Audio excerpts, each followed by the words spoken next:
역대 최대 규모라. 못 막으면 끝장. 뭘까요? 카드론입니다. 와, 진짜 카드론이 엄청나게 늘어나네요. 2025년 1월에 카드론이 42조 5,453억 원입니다. 역대 최대 규모입니다. 작년 말 대비해 보면요, 1,580억 원이 늘어났어요. 한 달 사이에 0.4%가 늘어났다는 뜻입니다. 이게 2022년까지 돌아가 보면 36조 3,191억 원이거든요. 이때부터 2024년까지 2년 사이에 16.7%가 늘어났습니다. 6조 682억 원이 늘어나서 42조 3,873억 원이 됐거든요. 갑작스럽게 굉장히 많이 늘어났죠.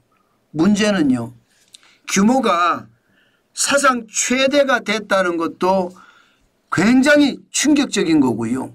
더 큰 문제는요, 여러분, 금리입니다.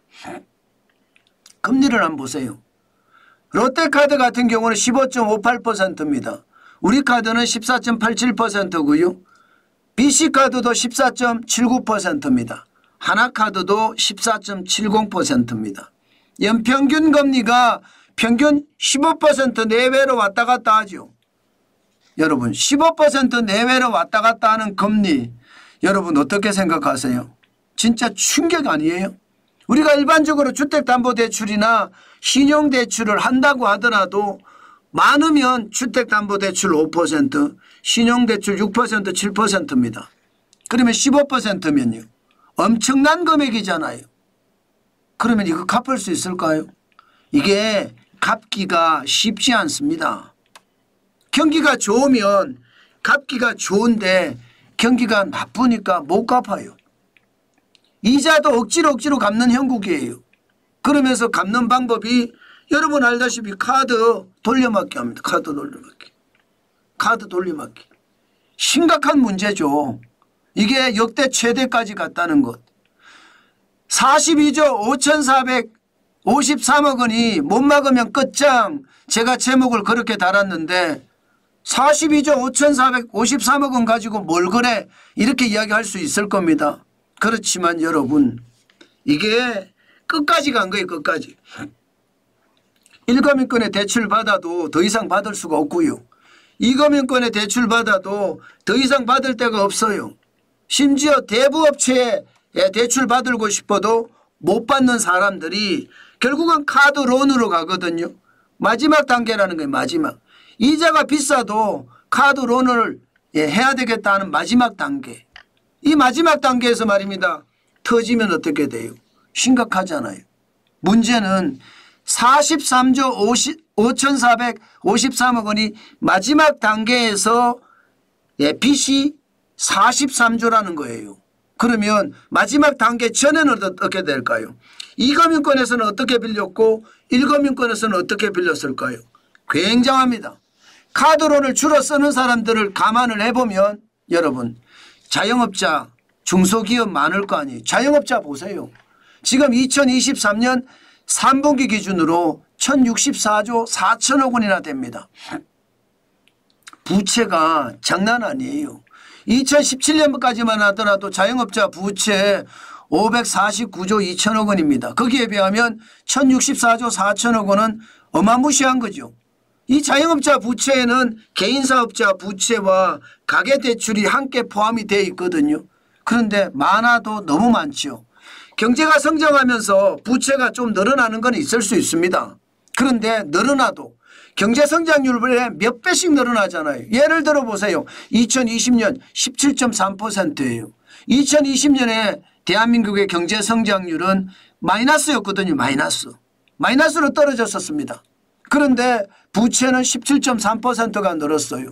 경제성장률보다 부채가 훨씬 빨리 늘죠. 이게 충격이라는 겁니다. 그러면 카드론을 못 막으면 이게 카드론이 터지잖아요. 자연스럽게 자영업자 부채까지 터지게 된다는 뜻입니다. 그럼 자영업자 부채까지만 터지느냐?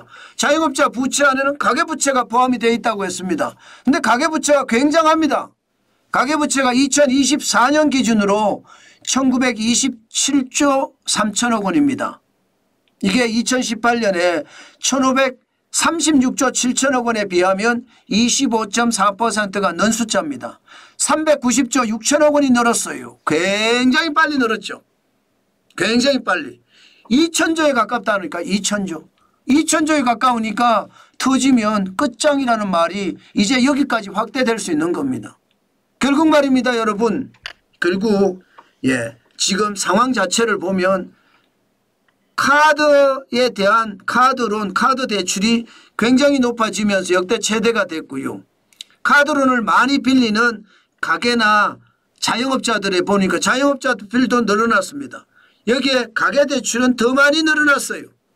이러면 여러분 펑펑펑 하고 터진다는 거 충분히 생각할 수 있지 않을까요? 더 큰 문제는요, 여러분 돈을 못 번다는 사실이에요.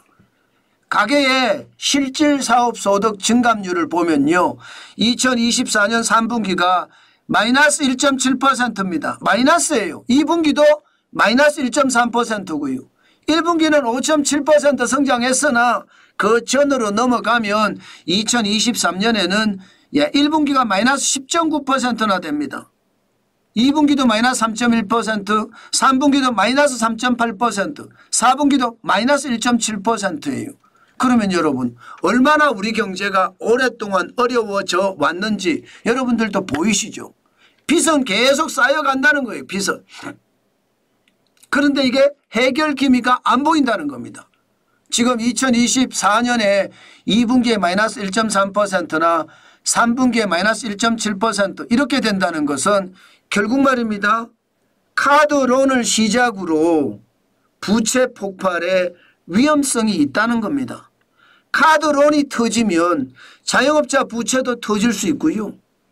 중소기업 부채도 터질 수 있고요. 그리고 가계 부채도 터질 수 있습니다. 궁극적으로는 기업 부채도 터질 수 있습니다. 이것은요, 터지면 끝장이라고 이야기하는 부채 폭발, 당연히 일어날 수 있다. 저는 그렇게 생각을 하는 겁니다.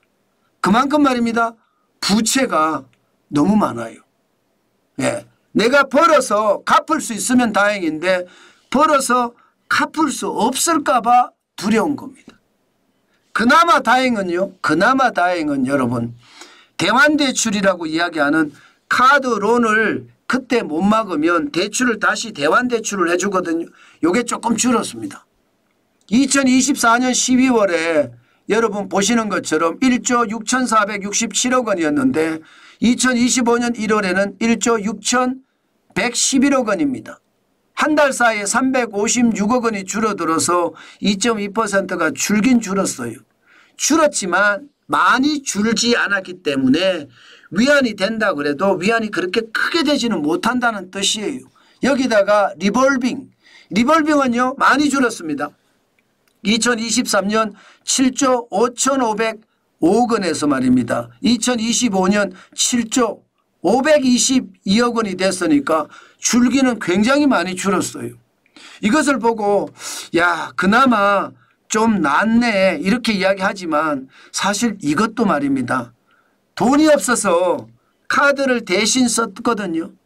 그런데 이게 카드를 받아주는 가맹점 입장에서 보니까 이게 연체가 자꾸 늘어나. 안 되겠어. 카드 리볼빙도 좀 막아야 되겠어. 그런 이야기가 지금 나온다는 뜻입니다. 줄어들긴 줄어들었지만 불안하게 줄어들었다는 이야기죠. 결국 말입니다. 카드론이 역대 최대 규모가 됐다는 것은 그만큼 시장은요 위험하다. 이렇게 볼 수밖에 없고요. 카드론을 못 막는 이야기도 사실이라는 거예요. 카드론을 못 막으면 결국은 가계부채까지 폭발할 수 있는 어떤 최악의 사태가 벌어진다는 거죠. 그만큼 말입니다. 지금 부채가 이거 심각합니다. 만약에 말입니다. 경기가 좋아져서 부채를 갚을 수 있으면 다행이지만 앞으로 경기가 좋아지기가 쉽지 않아 보이거든요. 그러면 여러분 더 충격적인 일이 벌어지지 않을까 저는 솔직히 그런 생각도 해봅니다. 그만큼 말입니다. 우리 상황이 참 좋지 않다 이런 얘기입니다.